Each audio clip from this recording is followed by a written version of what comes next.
자, 여러분, 철학 그리고 철학자 이렇게 이야기를 들을 때, 단어를 들을 때 여러분들은 어떤 것이 떠오르나요? 철학자 혹은 철학. 철학자들은 뭔가 좀 우리보다 좀 뛰어난 어떤 지식을 가지고 있고 혹은 사유하는 능력을 가졌고, 그래서 이 철학이란 단어는 뭐랄까, 지식의 천병이라고 할까요? 첨단이라고 할까요? 그렇죠? 이런 그 사람들은 우리보다 뭔가 좀 똑똑한 사람이야. 철학자들은 이렇게 보통 이해를 하고 있습니다. 철학이란 말을 사전적으로 보니까요, 이렇게 기록한 부분이 있더라고요. 철학적 주제의 뒤에는 인류가 이해하지 못하는 무수한 현상과 사물의 기능에 대한 의혹, 궁금증, 회의, 호기심이 자리하고 있으며 이를 향해 왜라고 질문하는 것이 철학의 근본이다. 우리가 너무 모르는 게 많잖아요. 그렇죠? 그러니까 여기에 대해서 의혹을 가지고, 궁금증을 가지고, 회의를 가지고, 호기심을 가지고 왜란 질문으로 자꾸 연구하는 거죠. 그렇죠? 그렇기에 물리학, 생물학 등의 과학적 주제를 질문하고 답변하는 것 또한 전통적으로는 철학자의 임무였으며, 고대 그리스 전통이 기반을 두는 서양에서는 자연을 탐구하는 학문을 자연철학 혹은 자연학이라고 칭해 왔다. 여러분, 어쩌면은 우리는 이렇게 생각을 해요. 철학이라는 것은 우리 모든 지혜의 결정체라고 생각을 합니다. 과연 그럴까요? 여러분, 철학을 쭉 보면은요, 철학자들이 어떤 말을 했는가를 다시 한번 생각해 볼까요? 여러분이 잘 아는 데카르트는 이렇게 얘기를 했습니다. 나는 생각한다, 고로 존재한다. 왜 이러한 말이 나왔을까요? 나는 생각한다, 고로 존재한다. 이 내 존재가 뭔가를 고민한 거예요. 내가 살아있다는 것이 뭔가, 생명이 뭔가, 그래서 끝없이 사유를 한 거예요. 근데 결론이 그거예요. 내가 생각한다, 나는 생각한다, 고로 존재한다. 기가 막힌 얘기를 했죠. 근데 그것이 정말 답일까요? 생각한다고 존재하는 우리의 모습일까요? 아니, 더 나아가서 존재의 가치와 존재의 의미는 뭘까요? 여러분, 단편적인 것은 얘기할 수 있었지만은 정답은 나오지 않은 거죠. 여러분, 사람들이 죽음에 대해서 두려워합니다. 그래서 철학자들은 죽음을 연구해요. 죽음이 뭔가를 연구합니다. 끝없이 사유합니다. 근데 유명한 에피쿠로스, 그래서 에피쿠로스 학파가 나왔죠. 에피쿠로스는 이렇게 얘기합니다. 죽음은 우리에게 아무것도 아니다. 우리가 살아있는 동안은 죽음이 아직 찾아오지 않았고, 죽음이 찾아왔을 때는 우리가 살아있지 않기 때문이다. 여러분, 사람이 죽음이 뭔가에 대해 호기심이 없는 사람이 있을까요? 근데 죽음을 생각하면 끝났다고 생각하고 두려운 거예요. 그리고 죽음은 우리에게 가장 큰 공포를 주는 거예요. 그럼 죽음이 뭐냐? 에피쿠로스가 연구를 했어요. 근데 이렇게 대답을 합니다. 죽음은 우리에게 아무것도 아니다. 왜? 우리가 살아있는 동안은 죽음이 아직 찾아온 게 아닌데 뭐 그거 가지고 그러냐? 아니, 죽음이 왔을 때 우리가 살아있지 않은데 뭘 그걸 가지고 죽음 아무것도 아니야. 답이 될까요? 어쩌면은요, 말장난이라고 할 수 있지 않을까요? 죽음이 우리가 가만히 생각 안 한다고, 내가 아직 죽지 않았다고, 죽은 다음에는 우리가 죽음을 생각하지 않는다고 내가 죽음이 아무것도 아닌 걸까요? 여러분, 아주 쉽게 그래, 죽음 아무것도 아니야, 이렇게 한번 우리에게 마취제를 놓듯이 우리를 마취시킬 수는 있어요. 근데 그것은 답이 아니라는 거죠. 여러분, 잘 아는 칼 마르크스는 이렇게 얘기합니다. 종교는 모든 인민들의 아편이다. 인간이란 자기 운명을 지배하는 자유로운 자를 말한다. 뭐 이런 얘기예요. 뭘 기대냐? 신이 어디 있어? 그리고 나는 내 운명을 지배하는 자야. 주인이라는 거죠. 여러분, 모든 철학의 기본 베이스는 뭐냐면 내가 주인이라는 거예요. 여러분, 불교에서 얘기하는 것도 내가 주인이라는 거예요. 그렇죠? 그래서 칼 마르크스가 얘기했지만요, 그것을 배워가지고 주체 사상의 기본 원리가 뭔지 아세요? 주체 사상. 제가 오래전에 북한을 갔어요. 북한을 대부분이 이제 뭐 갔다 온 분들의 99%가 평양이나 뭐 묘양산 정도를 갔다 옵니다. 사람들이 거기만 구경시켜줘요. 근데 우리는 천술이라는 정말 비가 안 오면 농사를 질 수 없는 가장 험악한 농토가 있는 지역을 간 거예요. 집을 지어주고 하는 그런 일들을 했어요. 그러다가 평양에 가서 주체사상탑을 안내하더라고요. 가봤더니 주체사상탑 앞에 이렇게 써 있더라고요. 주체사상의 근본을 얘기해요. 거기다 뭐라고 하는지 아세요? 주체사상의 기본 원리를 쓴 거죠. 사람이 모든 것의 주인이며 모든 것을 결정한다. 그래서 망하는 거예요. 너무 맞는 얘기 같아요. 위로가 되는 얘기가, 야, 내가 주인이지, 내가 모든 걸 결정하면 끝이지. 그렇죠? 부처는 그래서 뭐라고 했는지 아세요? 사실은 불교는 철학이죠. 종교를 얘기해. 그 어떤 영혼에 대한 것, 아니면 내가 어디에서 왔는지, 어디로 가는지, 내가 누구인지에 대한 얘기를 제대로 하지 못합니다. 그러니까는 굉장히 포괄적인 얘기를 합니다. 그 중에 마음이 전보다 생각하는 대로 된다. 부처가 한 말 중에 중요한 말이에요. 과연 그럴까요? 잠깐의 위로는 될 수 있지만 그것이 해답은 아닌 거죠. 그리고 무소의 불처럼 혼자 가라. 야, 네가 맞으니까 다른 것들, 네가 맞는데 네가 인생의 주인이니까 똑같은 거예요. 다른 사람, 다른 사건 때문에 힘들면 거기를 떠나면 돼. 천상천하 유아독종, 무소의 불처럼 혼자 가라. 결국은 내 인생은 너야. 네가 주인이야. 네가 가면 돼. 다른 것 가지고 너무 고뇌하지 마. 사실 이거거든요. 다 비슷해요, 사실은. 그래서 니체는 뭐라고 했습니까? 인간의 본성은 권력의 의지다. 권력이 뭐라고 했어요? 파워를 얘기하는 거예요. 의지는 뭐예요? will, W-I-L-L, will. 네 의지야, 의지. 너 능력이 있어, 파워가 있어. 네가 초인이 되면 돼. 하나님이 어디 있어? 네가 네 인생 사는 거야. 네가 느끼는 게 맞는 거고, 네가 생각하는 게 정답이야. 그래서 너무 많이 사람들에게 위로를 줍니다. 여러분, 요즘요 니체 관한 책이 많이 나오는데, 지난주에도 제가 마흔에 읽는 니체라는 책을 제가 읽었어요. 다 뭐예요? 우리를 위로해 준다는 거예요. 그게 진짜 위로가 되나요? 여러분, 잠깐에 맞추는 시킬지 몰라요. 통증을 없애주는 역할을 잠깐 할지 몰라요. 그런데요, 그것이 결국은 내 문제를 푸는 근본이 아니기 때문에 더 큰 절망으로 빠지고, 그래서 여러분이 아시는 대로 계속 말씀대로 이 니체는 결국 자기 말이 맞다고 하니까요, 그럼 어떻게 되죠? 이 세상이 지금 그렇게 가고 있잖아요. 모든 관계가 다 끊어진 거예요. 자기 혼자예요. 마지막 바그너가 유일한 친구가 됐는데 다 원수가 되고요. 그 사람과도 절연을 했어요. 왜 그런지 아세요? 바그너가 기독교적인 음악을 만들었다고, 너 임마 그럴 수가 있어. 그러고서 그냥 너 끝이야. 절연해버린 거예요. 내 말이 맞으니까 다 원수죠 뭐. 그러니까 외롭죠. 외롭게 그의 인생을 살다가 결국 노력을 했는데 안 되니까 미치죠. 여러분 열심히 노력했는데 막 미치고 밤새 가지고 했는데 안 되면 미치는 거예요. 결국 그거라는 거예요. 내가 내 인생의 주인이 될 때는 그렇게 될 수밖에 없는데, 모든 철학과 종교들은 다 그런 얘기를 하고 있다는 거예요. 여러분, 니체가 얼마나 많은 사람을 죽였는지 아세요? 사람들이 니체가 사람을 죽인 줄 몰라요. 그런데 니체의 가장 영향을 많이 받은 최고의 제자는 누군지 아세요? 히틀러예요. 니체의 책을 암송하다시피 줄을 그면서, 야 좋다. 그래서 히틀러가 히틀러 된 이유가 니체 때문입니다. 그래서 무솔리니에게 그의 책을 선물하면서 이런 좋은 책을 읽으라고. 결국 얼마나 많은 사람을 죽였나요? 역사 속에서. 여러분, 철학이 얘기하는 것이 답이 아니라는 사실을 우리가 알아야 되는 거예요. 그래서요, 저는 철학자들을 연구하다 보니까 제일 그래도 정직한 철학자 한 사람이 있어요. 누군지 아세요? 소크라테스예요. 영어로 바로 말하면 사크라테스 그럽니다.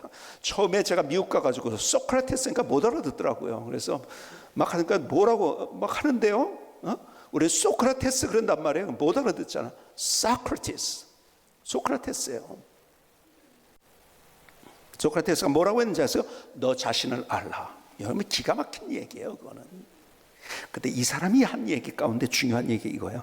진정한 지혜는 아무것도 모른다는 것을 아는 데 있다. 여러분 철학자 중에서요, 제일 그래도 양심적인 철학자는 소크라테스예요. 진정한 지혜는 아무것도 모른다는 것을 아는 데 있다. 뭘 아는 척하는 거예요. 우리보다 좀 IQ가 높다고요. 좀 단어 많이 안다고요. 논리를 조금 더 안다고요. 지가 다 아는지 아는 거예요. 여러분, 이 모든 것들은 다 지식인 거예요. 지식. 지난주에 흥미롭게 읽었던 책 하나가 있어요. The Coming Wave라는 책입니다.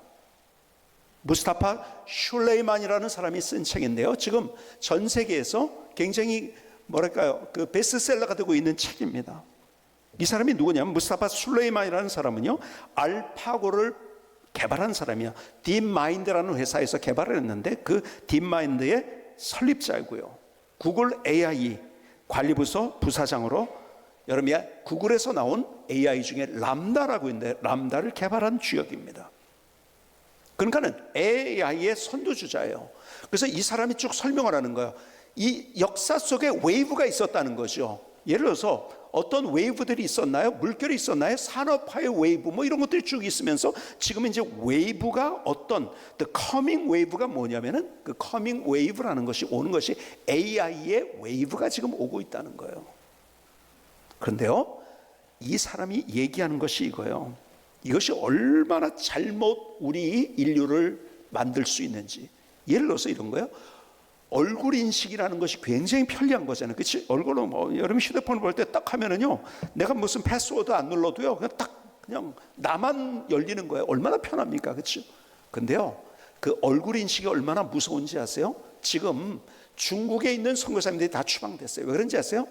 결국 얼굴 인식 때문에 그런 거예요. 많은 것 가운데요, 중국에서는요, 저 100층에서 밑에 지나가는 사람을 카메라를 담으면은요, 그 사람의 우리나라 말로 하면 주민등록번호가 나온다잖아요. 정확하게 그게 얼굴 인식입니다. 여러분 얼굴 인식이 아침에 드론이라는 것, 조그만 드론이 만들어서 이제 드론 시대가 되는데요. 드론에다가 독침 하나만 딱 해가지고 얼굴 인식으로 하면은요, 내가 죽이고 싶은 사람 죽일 수 있어요. 여러분 무서운 시대가 옵니다. 지금도 가시다가 칼 가지고서 아무나 푹 찌르는 시대가 오는데요, 어떤 일이 벌어질지 모르는 거예요. 뭐 그런 얘기들을 쭉 쓰면서 이 사람이 지능 폭발이라는 개념을 얘기해요. 결국은 어떻게 되냐면 인간의 통제가 한계에 도달하는 지능 지식의 시대가 오게 될까. 우리 인간의 통제가 할 수 없는. 그래서 이분이요, 이 사람이 무스타파 슐레이만이라는 사람이 AI의 선두주자예요. 그런데 이 AI를 제약해야 된다, 억제해야 된다는 책을 쓴 거예요. 이게 마지막 장에서 무슨 얘기를 하냐면, 마지막 장에서 어떻게 억제할 수 있는지에 대한 대안을 내놓는 거예요. 여러분, 우리의 지식이 폭발할수록 그것이 우리를 살리는 것이 아니라 우리를 죽인다는 것 아십니까? 지식의 결과는 죽음이고 멸망이에요. 철학자들이 그들의 최고의 지식을 가진 것 같지만 그것이 우리를 살리는 지식은 없습니다. 그런데요, 성경이 기가 막힌 말씀을 우리에게 주고 계세요. 창세기 2장 9절을 보니까 여호와 하나님이 그 땅에서 보기에 아름답고 먹기에 좋은 나무가 나게 하시니 동산 가운데는 생명나무와 선악을 알게 하는 나무도 있더라. 선악을 알게 하는 나무를 여러분 영어에서는 이렇게 번역합니다. The tree of the knowledge of good and evil. 여러분 무슨 추리인지 아세요? 무슨 나무인지 아세요? The tree of knowledge. 지식의 나무라는 거예요. 그런데요, 17절로 내려갈까요? 창세기 17장에서 이 지식의 나무가 어떻게 되는가? 악을 알게 하는 나무의 열매는 먹지 말라. 내가 먹는 날에는 반드시 죽으리라 하시니라. 기가 막힌 말씀을 주셨더라고요. The tree of knowledge, 지식의 나무가 결국은 우리를 살리는 것이 아니라 죽이는 것이 된다는 거예요.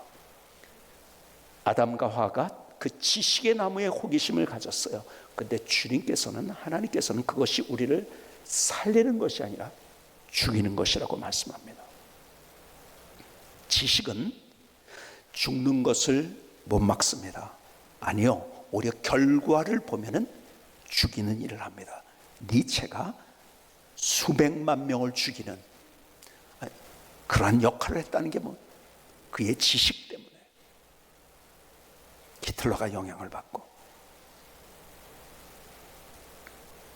그런데요, 지식과 다른 비슷한 단어가 있어요. 그게 뭔지 아세요? 그것은 지혜입니다. 여러분, 제가 말씀드린 대로 사랑한다와 비슷한 말을 우리가 뭘로 알고 있다고요? 좋아한다. 근데 반대 개념이라고 제가 설명을 드렸죠. 왜 반대 개념인지 아세요? 여러분, 고양이가 쥐를 어떻게 해요? 좋아해요. 좋아하는 건 뭐예요?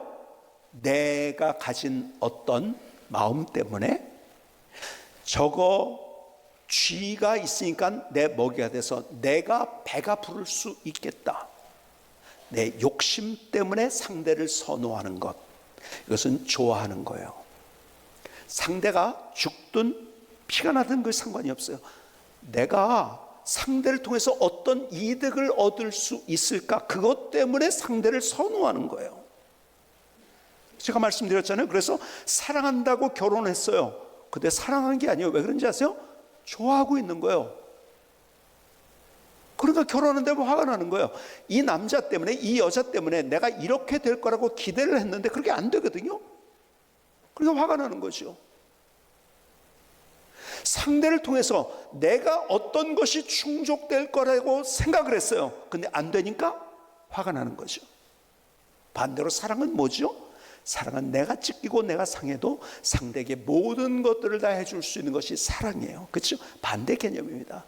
예수님께서 우리를 좋아하셨다면 우린 끝이에요. 우리를 사랑하셨어요. 우리를 이용하지 않으셨어요. 나를 통해서 그분이 어떤 것을 얻으려고 하지 않으셨어요. 내가 돌아섰어도 나를 사랑하셨어요. 그래서 사랑이 이거라고 말씀하세요. 그래서 내가 너희를 사랑하고 같이 너희도 서로 사랑하라고 말씀하세요. 세상 사랑으로 사랑하지 말고, 그러니까 좋아하지 말라는 거예요. 사랑하라는 거예요. 여러분, 좋아한다 사랑한다 개념이 비슷한 것 같지만 반대 개념인 거예요. 그렇죠?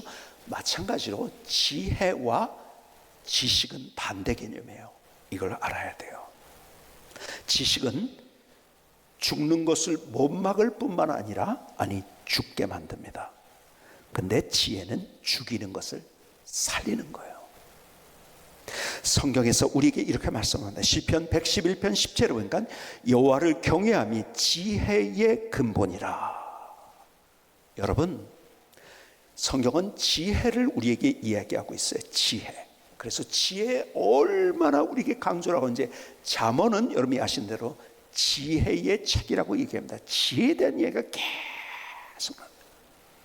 지식과 지혜의 차이가 뭔지 아세요?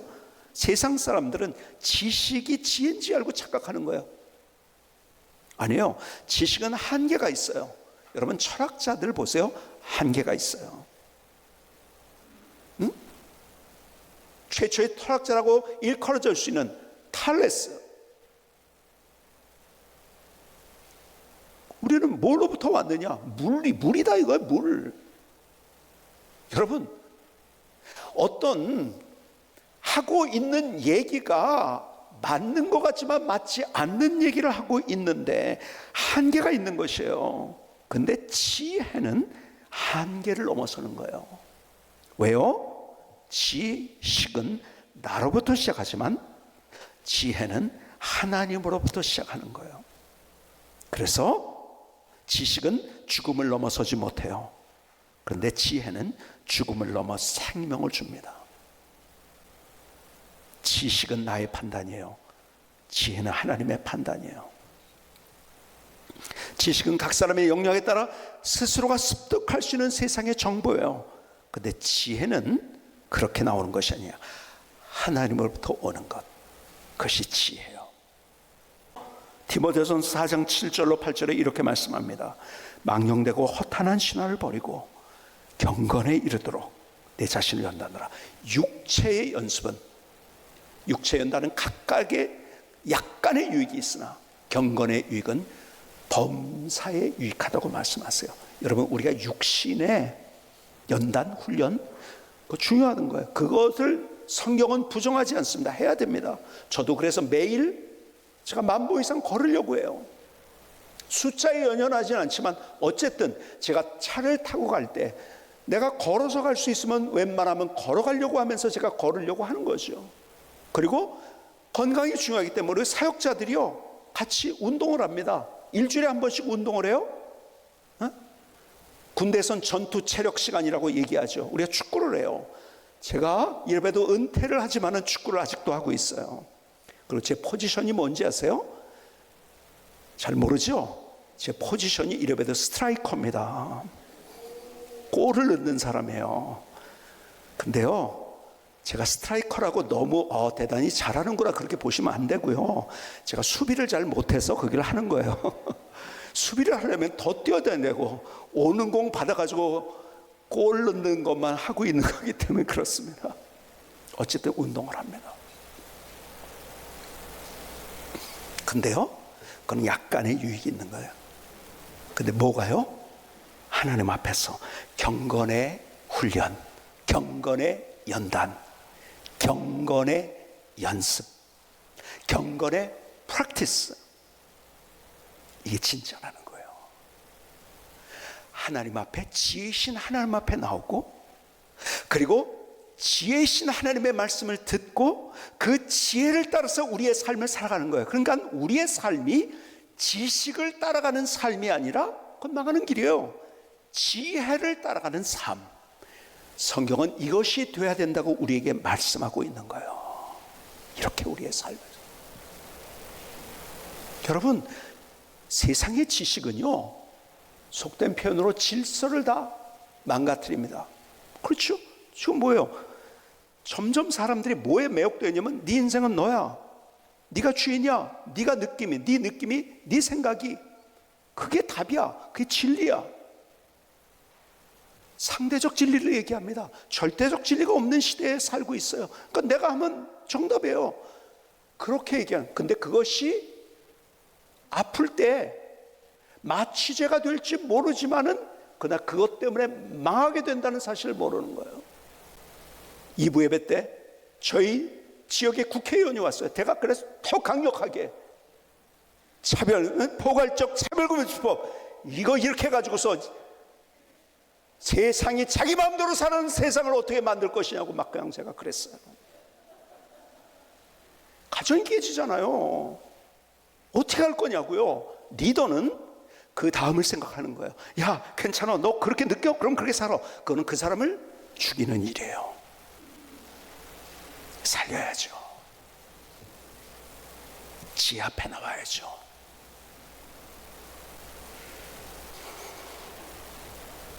그래서 우리가 지혜 앞에 나오기 위해서, 지혜 하나님을 만나기 위해서 우리가 예배를 드리는 거예요 지금. 그래서 이것이 중요한 거고 우리가 기도를 하는 거예요. 성경 공부를 하는 거예요. 그것이 우리의 인생을 끌고 가야 된다는 거예요. 한번 따라해봅시다. 내 인생을 지식에 끌려가지 말고 지혜를 따라가자. 여러분, 지혜와 지식은 비슷한 단어 같아요. 근데 완전히 반대말이에요. 지혜이신 하나님, 하나님께 속한 모든 것들이 지혜인데 그 지혜를 따라서 더 멋진 여러분들의 삶을 세워갈 수 있기를 주님의 이름으로 축복합니다.